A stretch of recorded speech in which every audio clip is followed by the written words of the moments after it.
তিনি বাংলাদেশকে যেভাবে ভালোবেসেছেন সেটা আমার চোখে তরুণ প্রজন্মের জন্য একটা শ্রেষ্ঠ নিদর্শন। কেন?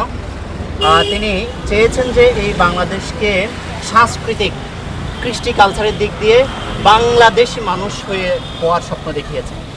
সেক্ষেত্রে শিল্পী সমাজ এটা খুব ভালোভাবে রিসিভ করেছে। আমি একজন শিল্পী, সেক্ষেত্রে ওনার যে থিওরি, যে ফিলোসফি বাংলাদেশ কেমন হবে, তিনি চাচ্ছেন যে একই মালার ভিতরে আমার হিন্দু ভাইয়েরা, আমার বৌদ্ধ ভাইয়েরা, আমার মুসলমান ভাইয়েরা, আমার খ্রিস্টান এবং আপামর উপজাতি থেকে সবাই একটা মালার মধ্যে অনেকগুলো ফুল হিসাবে গচ্ছিত থাকবে। তিনি এই স্বপ্নটা দেখিয়েছেন। তিনি বিদ্বেষ দেখাননি। বাংলাদেশে যারা আছে বাংলাদেশি মানুষের জন্য কখনো তিনি বিদ্বেষ দেখান না। তিনি বলছেন, দেখেন আমি আমার শত্রুর সাথে ইনসাফ চাই।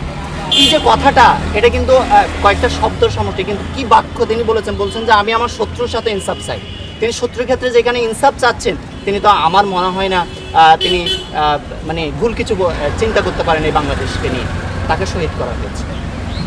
আমার কথা হচ্ছে যে আমার ভাষা হচ্ছে এটা, শিল্পীর ভাষা এই দেয়ালিকা, এই গ্রাফিতি, এই লেখা। আমি তো কর্তৃপক্ষ না, আমি তা চাইলেই রাষ্ট্রের জায়গায় বসে এটা বিচার করতে পারবো না। আমার এই ভাষার মাধ্যমে আমি রাষ্ট্রের যে কর্তৃপক্ষ, এই ইন্টারিম সরকার, তাকেই এই বার্তা দিতে চাচ্ছি যে আমরা হাদে হত্যার বিচার চাই।